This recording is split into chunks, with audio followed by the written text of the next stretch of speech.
Team RCS Care Car Aircon. Naiinitan mga boss, di maiwasan din ang pagpawisan at mainit pa ang ulo mo sa lamig ng aircon mo. Ito na ang iyong kasagutan sa iyong problema, dapat mong lapitan. RCS, nakahanda kang tulungan, garantisado, talagang pulido magtrabaho. Merong malasakit at sa presyo ay panalo. Simpleng tao, hindi manloloko, mga pwedeng remedyohan gagawin yan dito. Mapabago o lumang modelo, kayang-kaya, walang imposible sa amin dito. Mga walang makuha't makitang pyesa, halika dito, i-convert natin yan. Kaya wag ka nang mangamba pa sa problema, aming susolusyonan. Mga bossing, ito na yung ating Avanza ang ginawa natin sa Avanza na conversion ng ating condenser. Meron tayong reading na 30 ang ating low side at walang 200 yung ating high side, mga bossing. Okay, so very good naman. Maganda naman ang automatic. Maganda naman yung response ng lamig. At syempre, tingnan natin sa loob kung gaano kalamig. Nag-automatic naman, mga bossing. Eh, no? Nag-off yung ating compressor. Yun, gumana na ulit. Okay, so tingnan natin yung lamig sa loob para makuha natin ng kaso mga bossing, wala ng araw. Natakpan na tayo ulit ng ating araw, pero palagay ko naman sa nakuhang reading at doon sa ating lamig na pwedeng makuha. Tingnan natin. Kuha tayo ng lamig, mga bossing. At tingnan natin kung very good na ba itong pinagagawa namin na to. Pero mga bossing, meron na, may pag-asa na. So mababa na sa G's yung nakuha natin, no. Yun yung sinasabi ng ating thermometer. So palagay ko naman pasok na to. Yung may-ari na magpapatunay nito, mga bossing, kung magiging effective ba yung tinrabaho natin ito. At syempre, shoutout dito sa ating may-ari. Ano ba kala mo, bossing? Joel, boss, taga Montalban. Ayun, si Boss Joel na taga Montalban at kasama syempre yung kanyang misis. Ay ma'am, ano pangalan mo, ma'am? Jojit. Ay, si Ma'am Jojit po. Ayun, tsaka yung kanyang Shaolin. Hello, hi. Nahiya. Ayun, hello. Ayun, mga bossing, no?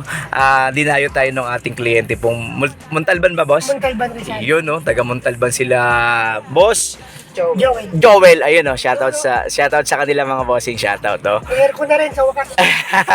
Okay, so mga dalawang buwan ba ito na stock, sir? Ha? Mga 2 buwan na stock? Taon. Ay, taon ba? Kalahati.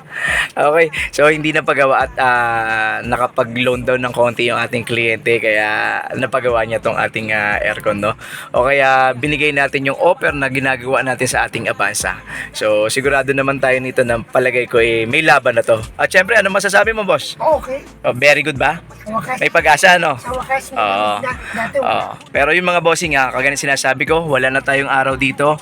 Hindi tayo pwedeng magyabang-yabang basta-basta kung ano yung nakukuha namin ng lamig, no? Pero syempre sila bossing na magpapatunay niyan. At nagpapa-update naman tayo sa ating kliyente tuwing pinapaalis natin sila nang hindi natin nakikitaan ng araw na gano'ng katindi yung araw natin ng mga boss. Pero based sa ating reading at sa ating thermometer, pasok na to, mga boss.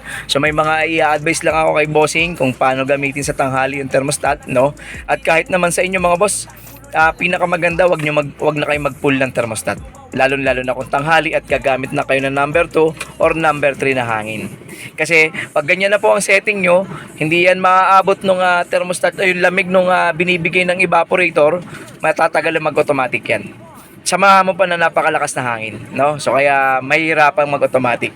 Kaya pinakamaganda kung tanghali, magbigay na lang kayo ng mga alas 12, alauna, o kaya mga, pwede naman yan, mga ganyan, mga bossing, no? Huwag lang mag-pull. Oh. Tapos may offer pa rin kami kay bossing, yung ating pan sa labas, papakita namin sa inyo kasi ito yung lumang modelo ng Avanza natin, mas maliit pa yung ating radiator pan. So may mas maganda pang pan doon, yung mga pang latest, yun ang pag-iipunan na ni Boss Joel. Ayan, Balik tayo ulit kay boss. Iyon. So mga bossing, hindi natin ginagastosan yung kliyente natin. Ito'y tinatama natin ng mas maganda, no? Kasi balang araw, magiging problema rin niya yun. So kung magagawa naman ng tama yan, sigurado ako yung buhay na may bibigay niyan ay mas matagal. Okay? O, ayun lang, mga boss. Salamat ulit sa inyo, syempre. At ingat lagi at God bless sa ating lahat. Shoutout ulit kay Boss Joel, kay Ma'am Jujit. Salamat po. Salamat sa inyo. Salamat sa pagdayo. Salamat po. O, ayun, mga bossing, ingat-ingat lagi at syempre, ingat. God bless sa ating lahat. Thank you. God bless din. Thank you. Ayun, no. God bless din. Thank you, bossing.